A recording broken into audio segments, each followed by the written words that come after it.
In January, I read 4, almost 5 books, which for me is an exceptionally good start to the year, especially considering my goal for 2025 is to read 52 books. In today's video though, we're going to have a look at what those books are, how I'm capturing them in my reading journal, and my overall reading stats in what is my first monthly reading journal wrap up. I'm new at this, so let me know what you think as we go through, but without further ado, let's get into it. In 2025, I've decided to change up the way that I do my reading reviews in my reading journal. Previously, they all had the exact same format, they took up the exact same amount of space, which sometimes meant that there were books and other pieces of media that I had some extra space in and not a lot to say, whereas other ones I felt very confined and just didn't have enough space to write down everything I wanted to talk about. The very general gist is that each piece of media will get at least half of a page, which is technically more space than I gave them last year, but the way that I'm going to be using that space is different. If you've seen my previous reading journal, then you can already see how this is different. 1, we have a lot more colour, and 2, things are looking a little bit more scrapbooky or collagey. This is a style that I've been very interested in exploring. I do not consider myself to be very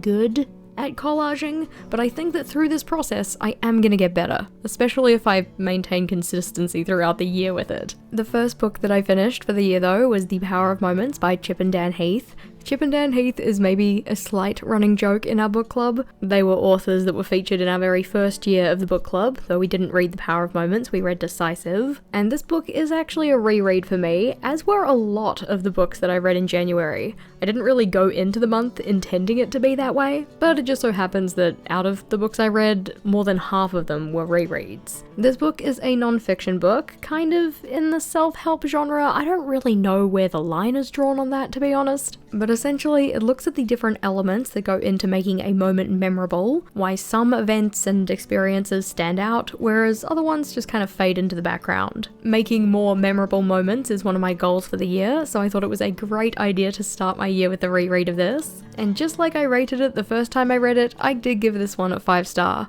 Oftentimes I find that I'm not usually all that willing to reread a book unless I rated it quite highly, and this one is definitely one of my favourite books. I just really enjoy the way that they break it down into the different aspects that go into a memorable moment or experience, giving examples throughout of how you could utilise those different elements. And in particular, if you are a parent or a teacher, I think that this one would be worth a read. When I first read it, I was still a traditional teacher, quote quote. If you don't know about my origin story, I used to be a high school chemistry teacher, now YouTuber, and when I first read the book, I had so many different ideas of how I could incorporate these things into my teaching practice. I loved the range of examples they gave in the book, obviously some of them being related to teaching, but also other ones related to like family moments, graduations, on-the-job experiences, and this is definitely a book that I want to take some dedicated notes for in my long-term collections journal. That's not so much what my reading journal is for, but in that other space, I would like to take some things down. In terms of decorating the space for the Power of Moments book, I did actually have some papers that were the perfect blue to go with the cover,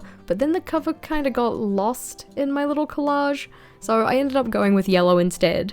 Mainly because on the front cover we have the kind of like, you know, lightning in a jar, and I'm like, oh yeah, yellow, electricity, makes sense. For a first attempt at this new style, I felt pretty good about it. Now, obviously with non-fiction, self-help type books, the territory of spoilers is a little bit more forgiving. Although I haven't told you much about the book, hopefully I've told you enough that you kind of know what it's about. But for the rest of the books and pieces of media we have, these ones are going to be fiction, and thus spoilers is something that I want to avoid. While the written blurbs that I'm writing down in my reading journal probably do have spoilers, at least as far as I consider spoilers to be, I'm never gonna spoil a book for you or spoil any plot points in my voiceover wherever possible. Of course, if you're particularly sensitive to spoilers, then you're probably not watching this video. But if you are, hi, oh my gosh, I am also very sensitive to spoilers. I don't want to spoil the books for you. I want you to be able to experience the book for the first time and all of its newness and such if you choose to read it. So while voiceovers won't have any spoilers, just don't read the blurbs that I'm writing down. The second book that I read in January though was Inner Demons from Sarah Cannon. This one is the second book in the Shadow Demon saga, so notably being part of a series,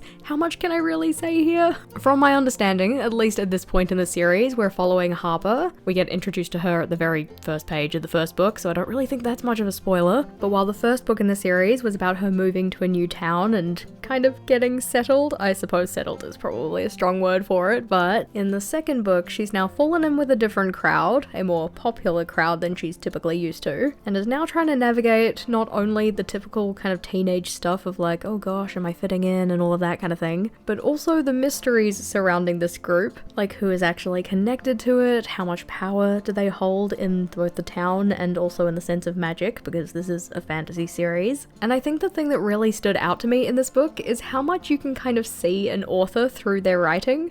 I don't know a lot of authors, but Sarah I do know, and we've met before. I watch pretty much all of her YouTube videos, so it was quite interesting to be able to see her through her writing. While at this stage the series is very notably YA, I'm still eager to continue with it and see where the story goes. It was quite an easy read, so a nice book to pick up for my second in the year. Just ease myself into my reading year and such. In this little collage, I decided I'd try my hand at recreating the lettering style for the title. I didn't do that on the Power of Moments. I didn't really have any thoughts about how I wanted to put that title in, but I thought it might be a nice idea to bring in that element of the book cover into my little blurbs that I'm writing by using the same lettering style for those titles. What I very quickly realized though is that I don't necessarily excel at doing hand lettering in this way, to the extent that although I want the outcome of the same style of lettering, I don't think I'm willing to do it by hand. It's all good though, because computers and printers exist, so I can still get that consistency in terms of the lettering with the book cover or the piece of media's cover. It's just that this is the only time you're gonna see me, at least in this video, doing it by hand. The nice part about doing this kind of more like scrapbooky, collagey kind of style is that I'm actually gonna get to use the stickers that I have in my collection, though I do technically also worry that this is going to encourage me to buy more stickers than I probably need. At this stage I haven't bought any more. Okay, that's actually a lie. I've totally already bought a sticker pack for February's book club book, but that's besides the point. At the stage of drawing this, I had not purchased any more. In terms of the sticker selection here, there is a part in the book where somebody is cloaked, so I thought that that kind of fit in with that scene in the book. And I am very much just trying not to give you spoilers, but I don't know where the line is for other people. I know I'm gonna get more comfortable as it as time goes on, but as said, this is quite new to me. I ended up rating Inner Demons a 3.5 star. For me, a 3-star is a solidly good read, but maybe fell just a little bit short of my expectations, so a 3.5 is just a little bit higher than that. I think that this rating was probably brought down by the fact that it was notably YA, but this book was also released in 2010, and later books in the series are up to like 2021, so I'm interested to see how our main character develops. The next little review I'm putting in actually isn't for a book, it's for a movie, and that's because I like to capture not only books in my reading journal, but because it's primarily books, I still call it a reading journal. This one is for Woman of the Hour, which is a 2023 American crime thriller, which I didn't actually realize was directed by Anna Kendrick, who also stars in the movie. This is her directorial debut, and it was certainly an interesting choice of film considering when I was watching it. I wanted to celebrate Bubble Bath Day on the 8th of January, because that's when it fell, and I was like, oh, you know, I'll just set up my bubble bath, I'll set up my iPad, I'll watch a movie and just relax. This was not a relaxing film, which can kind of be assumed by the fact that it's a crime thriller, and also one that was based on a real serial killer. I do always find these kind of like dramatizations of real life serial killers and real life crimes quite interesting, mainly just to see which parts are factual, which parts actually happened, versus the parts that are more like dramatic and creative license. One thing that I'm never really good with in terms of both films and books and sometimes TV shows is when we have a timeline that kind of flips back and forth between the past and the present, or at least the present in terms of where the majority of things are happening, because all of this happened in the past. But I did find it a little bit difficult to keep up with when we were looking at, even though I'm pretty sure there were some title cards that told us when things were happening. Probably just goes to show that my memory isn't great when it comes to those things. The film effectively flips back and forth between previous crimes from our serial killer and the present narrative of both him and Anna Kendrick's character being on a show called The Dating Game. As per most of the books that I read and movies that I watch, I went in not knowing very much about the story at all, so I was kind of surprised when our main character, Anna Kendrick's character, didn't really seem to have all of that much to do with the serial killer outside of being paired up with them on the dating show game. game. Like, from where I was sitting, it didn't really seem like she had all that much to do with his eventual capture, so it seemed like her being the focus of the story was more so just for the interest point of the fact that we did end up with a serial killer on a televised game show. One of the things that I did think was handled well in the film though was not kind of turning our serial killer into a point of fascination or like making him the major focus point, because oftentimes in these types of stories we spend a lot of time looking into their backstory, like why are they the way they are, to an extent where their victims are almost kind of forgotten. So I feel like the movie did a pretty good job of showing us what happened, you know, in a somewhat dramatized way, without making us feel, for lack of a better kind of explanation, like sorry for the serial killer. I didn't end up putting a rating down in my little review space, mainly because I'm not really the greatest with reviewing movies. I find that my consideration system there is a little bit clunky, but I ended up giving it 3.5 stars in my overall movie tracker for the year. I again wanted to use the lettering for the title that's in the promotional materials for the movie, but instead of drawing it out myself, which would have taken a hot minute and probably wouldn't have looked as good, I just found a picture of it online, printed it off, cut it out, and stuck it in. This is probably how I'm going to do the titles for the entire of my reading journal if I keep up with this style. While I was reading Fourth Wing at this stage and technically had already finished it, I knew that I wanted to give it more space than just the little quarter of a spread that we have here. So down the bottom of this one, I decided to tuck in my reflection space for Danganronpa 2. This one is a Japanese video game that's part of an ongoing series, which I'm pretty sure all of the titles start with Danganronpa. Given that this is Danganronpa 2, it's the second one in the series. In each of the games, you play a high school student that has been forced into a situation where you and your high school peers are being required to murder each other for the amusement of a robotic teddy bear known as Monokuma. The aim of the game is not actually to do murder, the aim of the game is to solve the murder mysteries, figuring out what has happened, who has done it, so that then you don't get excommunicadoed. This one's kind of like a visual novel detective type game, and Vogel and I played the first one at the start of last year, and now at the start of this year we're playing this one. Now, I don't necessarily think this is the greatest game to play with somebody else, mainly because it's the type of game where you have to read the dialogue rather than listen to it, which means that you're always kind of a little hesitant as to whether you should move on to the next screen because you're not sure if your partner has actually read it yet, which means it kind of slows down the gameplay quite a bit. It's already a game that does take a while, but playing it with somebody else means that it takes a lot longer. That means that with each gaming session we actually have, it typically doesn't get us very far, to the extent where I think I'm probably not going to play the third one, or at least I'm not going to play the third one with Vogel. As part of solving the mystery, you have to collect clues and evidence both from the scene of the crime and also from what other people have talked about. And then once the evidence has been collected, or in theory after a certain amount of time has passed since the body was found, then we go to a class trial where we have to try and figure out what actually happened. The actual mechanics of presenting the evidence at the class trial are very interesting, and it's not always obvious which piece of evidence you're supposed to put forward to kind of like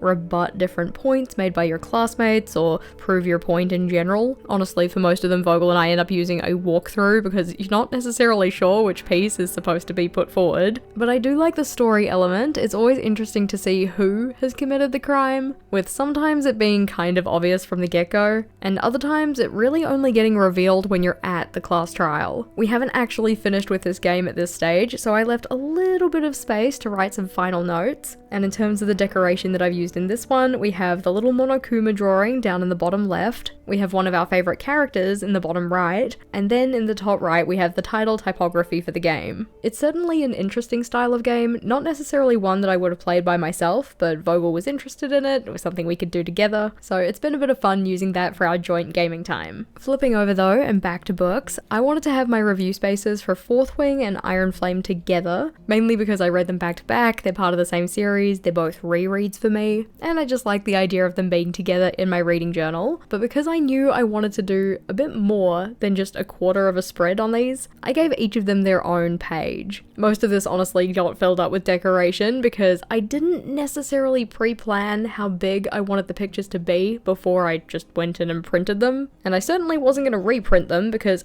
I used all of that printer toner already. This kind of highlighted the importance of pre-planning to me yet again, but in terms of the images that I used on both of these layouts, I literally found a fan art account I liked on Instagram, saw that they had a Patreon where you could get the watermark-free versions of their pictures, and thus signed up, downloaded all of the pictures that I wanted, and printed them off to stick into my reading journal. The creator is called Art by Casmira. They do absolutely gorgeous work, in particular for the series of the Empyrean, being the Fourth Wing books, Throne of Glass, Akatar, Saga of the Unfated, the Fae and Alchemy series by Callie Hart, and a couple of other ones as well. But I really enjoyed these books, and I wanted to make sure that any of the decoration that I was using on here kind of fit with how I see the characters, or at least just wasn't pulled out of my regular sticker stash and was kind of like a best fit that I could find. Now, as said, both Fourth Wing and Iron Flame were rereads for me, so you already know that I like them. On my reread, I re-rated Fourth Wing as a 5-star again, and I again had Iron Flame as a 4.5, and in particular I decided to reread these ones for the upcoming release of Onyx Storm, which happened on, I think, January 21st. While I have started Onyx Storm, I am only like 1 chapter in. I definitely needed to start my reread of these 2 books earlier if I wanted to start Onyx Storm on the day it released. And I think that because I missed starting it on release day, I'm now not as inclined to pick it up right away. In general, I don't actually enjoy reading series that haven't been fully released because I'm bad at waiting. I don't like having to wait for the next one to come out, especially when things end on a cliffhanger, which both Fourth Wing and Iron Flame kinda do, so I'm pretty much assured that Onyx Storm is going to as well. That of course is all just an assumption though, because as said, I'm only a chapter in. Both Fourth Wing and Iron Flame follow our main character Violet though, who despite her lifelong training and wishes and expectation was to become a scribe, is now going off to join the Riders Quadrant to train to become a Dragon Rider. The first book follows her first year of training, while the second one follows her second year, and something that I thought was quite interesting on my reread was that although Fourth Wing is my preferred of the 2 books, I feel like Iron Flame is the more quotable book. It was really fun going through, rereading, highlighting the quotable moments and such, and upon flipping through both books after I'd read each of them, I had so many highlights in Iron Flame. I also went through and highlighted some of the parts that were like foreshadowing for future plot points, and also parts that haven't necessarily been confirmed as foreshadowing, but I think might come up in future books. At the end of Fourth Wing, there are some pretty big, kind of life-altering things that are revealed to our main character, which means that for the better half of the next book, she's I guess, like, for lack of a better word, a little bit whiny. And I know that that really rubbed some people the wrong way, but for the vast majority of it, I was still Team Violet. I'm like, heck yeah, you're entitled to your feelings, go forth and run with that. Yes, there was eventually a part where I'm like, okay, maybe you're being a little too emo about this, but anytime I find myself feeling that way, I need to remind myself that the character is distinctly younger than me. The character has also been thrown into some pretty life-threatening situations, and although I'm sitting at a more kind of like objective distance from the situation and can think about things a little bit more rationally maybe, honestly, if I was in the same situation, I'd probably end up doing a lot of the same stuff. I do also really like a lot of the side characters we have in both of the books. Some of them I definitely got and or probably get more attached to than I should, because as you can expect, if you're training to be a dragon rider, there's probably a pretty high likelihood of not everybody surviving. I did think it was a little bit amusing that originally I had given each of these books their own page because I knew I was gonna have more to say about each of them, just given how much I enjoyed them. Yet once I'd put in all of the decoration, there really wasn't that much to write stuff in. I think that next time I do a layout like this, I'm gonna have to print my pictures a little bit smaller, which is sad because I think the pictures are great and I really like showcasing them here. Getting them to all fit together though, that was definitely a bit of a challenge. As mentioned, I'm not the greatest at kind of collaging. I am learning though, and I think I'm getting better. I mean, I think that even just the improvement from like the first one I did to this one, which despite the footage making it look like I did all of these on the same day, is definitely not how that went down. So I'm very curious to see, like, if I keep up with this style, if I decide it's still something I want to roll with moving forward, what are my collages going to look like at the end of the year after I've done a year worth of them? For these ones in particular, because they all started as kind of like square or rectangular spoiler images, I just ripped around each of the kind of main features of the pictures and then slotted them in amongst each other so that I could see those highlighted parts. If you've read the books, then you probably know what each of these pictures represent, like who is represented, what each of these pictures kind of mean. If you haven't read them, I don't think that inherently they are spoilers, but if and or when you get to reading the books, then you'll probably be able to make sense of why they've been included. For the headers on each of the pages, I had to go and do a Google hunt of what font was used on the front cover of each of the books. Thankfully, I was able to find it, or at least one that looked similar enough that I was happy to use it. If you wanted to do something similar with any of the books you're reading and just printing off the headers as they're presented on the book cover, sometimes you can find PNGs of this that have a transparent background, so you can just download them, print them off. But for some books that aren't maybe as popular, or they just don't have that kind of imagery out there, it can be a little bit challenging. I ended up actually having to make one for one of the books that I primarily read in January. Technically, I finished it in February, but we'll get to that in a bit. There are ways, it's just not as straightforward as download picture, print off, stick in. Given the fact that there were so many enjoyable, quotable moments in Iron Flame, I knew I wanted to include at least one of them on this page. I think ideally, honestly, I would have given a full spread to each of these books individually, so I could include all of my pictures, and my journaling, and more of the quotes. Next time around, I'll probably just pre-plan a little bit more to make sure I know how much space I'm gonna need. Think about the stuff that I want to talk about, so that then I know how much space I will require for that in particular. But despite the only minimal writing space, I do really love how this spread turned out. As we saw with the game and movie from before, I do enjoy keeping things in here that aren't just book related, and one of the decisions that I've made with regards to capturing my media memories is that for any TV show season, I'm gonna give that a full spread to itself. As said, I'll probably also do that for any favourite books that I have in future, but I watched 2 TV show seasons in January, that being Arcane Season 1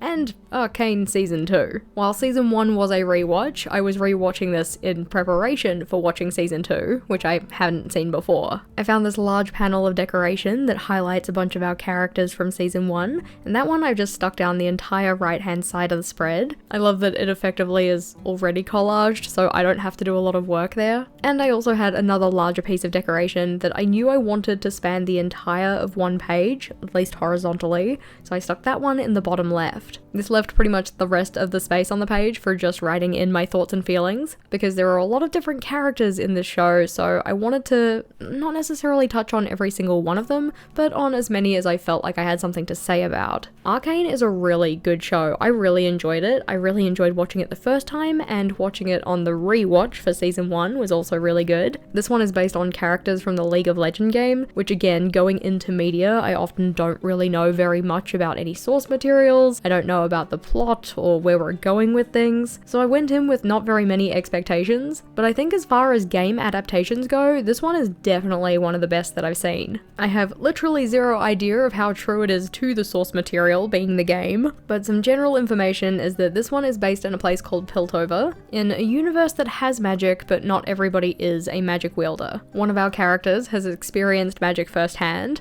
not being a magic wielder themselves, but having somebody else wield it in their presence, and since then has become kind of fascinated with the idea of being able to get magic into the hands of the common folk, or regular everyday people. Along with this, we also have some political intrigue. We have this kind of separation in the city for the kind of richer portion of the city versus the undercity, or kind of area of lower socioeconomic status. We have characters that come from both of these different places, and it's really interesting to see the interaction between them, where relationships develop, and effectively getting to see the narrative from both sides, which I thought was pretty cool. Upon rewatching it, I was surprised to see where the time jump happens, because the first half of the series is at a kind of one point in time, and then the second half is about 10 or so years later. I kind of forgot how long we spent in that kind of previous time compared to the more present moment. I also thought it was interesting on my rewatch to see how my opinion of certain characters changed as well, which ones I liked more upon rewatching versus the ones that I was actually just more annoyed by high than I had been the first time, and also which characters I was more kind of like sympathetic towards their experience. Of course, with it being a rewatch, you know where the characters end up at the end of the season, so when you're seeing them at the start of the season, you kind of know how any of their actions end up paying off, which choices prove to be good or bad ideas. And in general, I was just really glad that I rewatched season 1 before season 2 because I had forgotten so much, like almost to the extent of forgetting entire characters. Season 2 picks up pretty much right where we left off in the aftermath of one character's interesting choices. This becomes a major conflict point between several of our characters, though I think those conflicts were handled fairly well.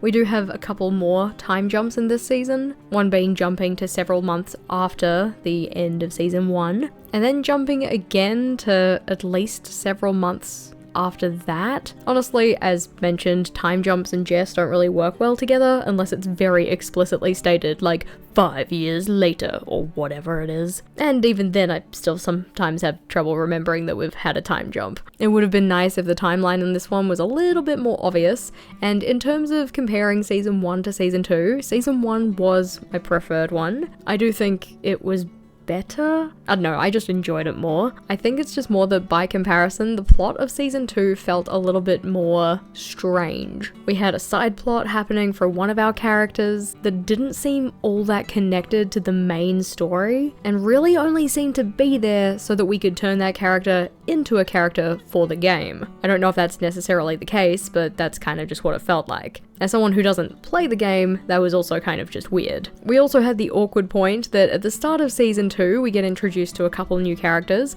one of which I was quite interested in, so I went to look up, are they in the game? Because that's the kind of thing that I'm interested in, only to find out a kind of major spoiler for the end of the season, and I think that knowing that ahead of time probably did cheapen the moment of the reveal for me. It would have been nicer to find that out just through watching the show. It was fully self-inflicted, of course, I shouldn't have looked it up, but oh well. It's like when you go and try and find fan art for your book characters, only to find a major spoiler instead, and you're like, I just wanted to know what they looked like. Why did you do this to me, Google? For instance, I swear that Google is determined to ruin the end of Onyx Storm for me. I'm not gonna let it. I refuse. I will feed my algorithm anything that I need to make sure that those spoilers stay off my feed. In terms of the decoration on this spread though, rather than going and finding like fan art compilations or any kind of like officially released media that had our characters together, I opted to instead just take a bunch of still images from the show itself. I just stacked these along the outer edges of the spread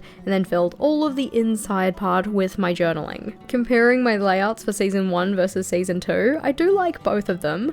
I think I kind of maybe slightly prefer the one I did for season 1, but at the same time I also feel like I didn't do a lot of that. The larger panel of decoration is doing a lot of the heavy lifting there, so I do also have kind of a soft spot for the stacked still images that we have for season 2. From my understanding, season 2 is the last season of Arcane, but they possibly have some spin-offs coming. I'm not sure who they're related to or what they're going to be following, but given the fact that this was the kind of finishing off of this story, I think I just wanted more from it. The ending wasn't necessarily bad, I think it just left me wanting something more substantial. I also thought that the pacing in the season was a little bit odd. We probably could have used at least one more episode to queue up the finale, but given that I usually have quite a hard time finishing series, especially where TV shows are concerned, it does feel good to say that I have watched all of Arcane. Now, as mentioned at the start of the video, I read 4 books in January, or very almost 5,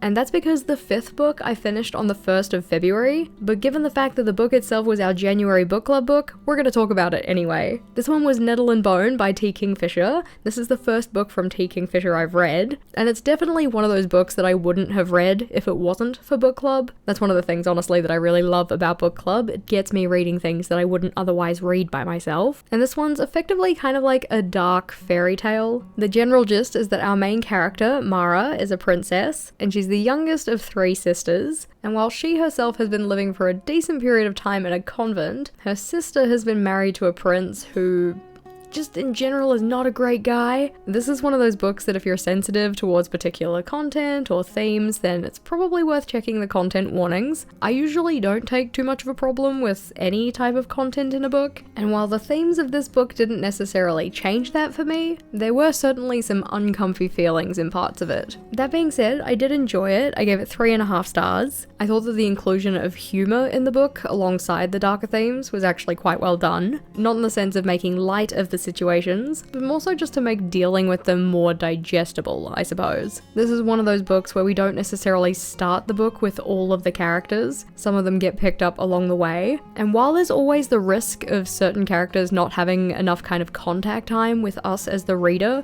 so you don't really get to know them very well, I thought that our later introduced characters were actually explained to us quite well. There were aspects of the world building that I would have liked to be touched upon more, but it is a shorter book. It's only 257 pages, so given the length, I do understand why some of those were probably glossed over a bit. Now, this one being our book club read, when I did this little review space, I didn't really have too many thoughts. Oftentimes when I'm reading, I'm not reading to like critically analyze a book anyway, but following the meeting that we had for the book, I actually had quite a few more thoughts, so I'm thinking that for February's book club book, I'm probably gonna wait until after the book club meeting to do my review space. Given that, I'll probably also do a full page for it, even if it doesn't necessarily end up being my favorite book. I just find that with the discussions with other book club members, them raising points that I hadn't thought about and all of that kind of stuff, it does mean that I end up having a lot more to say than I initially think I do. In terms of the title typography for this book though, this is the one that I couldn't find a PNG online with a transparent background, so I actually just ended up making it myself in Photoshop. I found a picture of the front cover of the book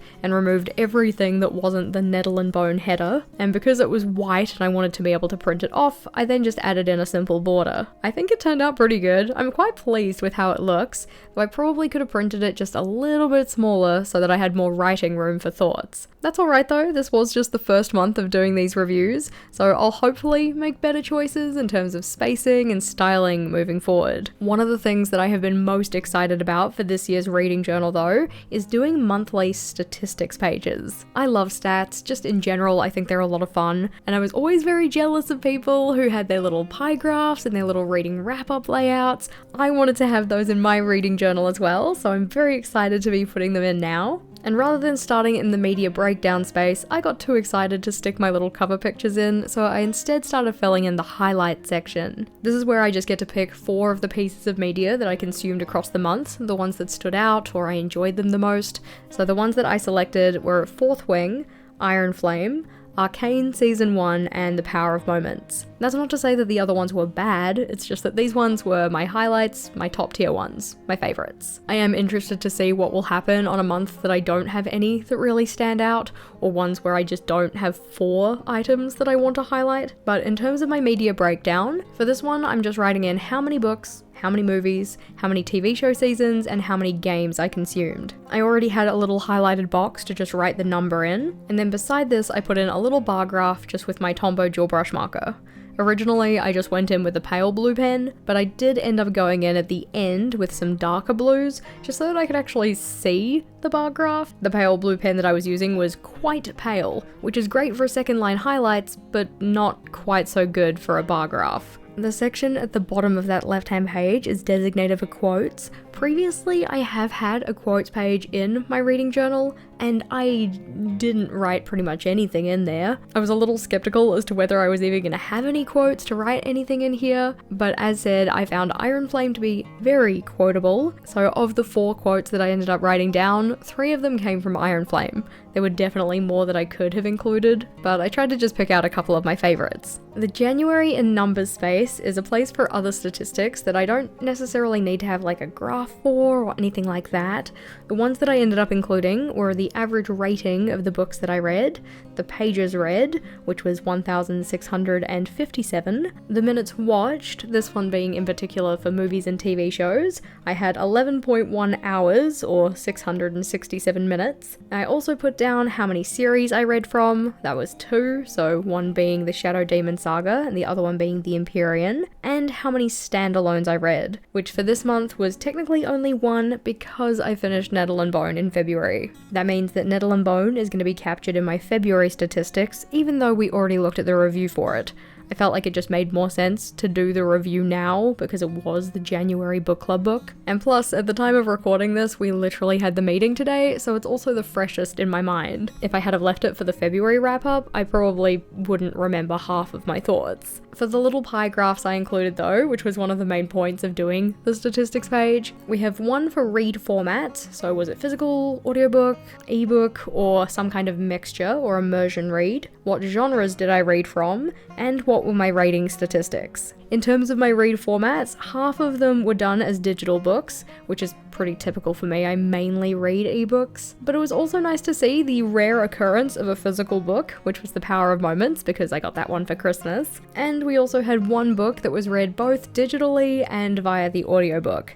That one being Iron Flame. In terms of the genres read, we had 75% of my books being fantasy, which is pretty typical, and then 25% being non-fiction, which effectively is just a 3-to-1 ratio for the 4 books that I read. And then in terms of my rating statistics, I ended up labeling this with 5-star, 4-star, and 3-star, though technically speaking, the actual ratings were 5-star, 4.5 star, and 3.5 star. I just ended up printing off those headers way ahead of time, like before I'd read anything for the month. So they don't perfectly match up, but if I want the actual ratings, I can just literally flip over the page and see what I gave each of the books. Flipping back so that we can flip through though, I am very chuffed with how my first month in my new reading journal turned out. Did I read everything that I had initially set out to? No, not so much. I was definitely more ambitious about how much I was going to read than what reality had in store for me. But it was fun trying out a new style, getting a little bit more collagey and scrapbooky, and I'm definitely looking forward with continuing with it for the rest of the year, hopefully, and seeing how it develops over time. Now, given the fact that this was my first reading wrap-up style video, I would love to hear your feedback. I don't know if it's okay to talk more about the plot points because I don't want to spoil it for you, but I am also aware that you are your own person and that if you feel it's venturing too much into spoiler territory, you can just skip to the next chapter. I mean, that's why I put chapters into the videos for you, but in general, I'd love to have your feedback. If you wanted to see more of the videos we have related to my reading journal, including the monthly setups, the initial start of journal setup, and any more of these reading wrap-ups that I put out, then the playlist on screen here is what you'll want to check out. That one has all of the videos I've made related to this reading journal in particular, so click or tap on that one and I'll see you over there.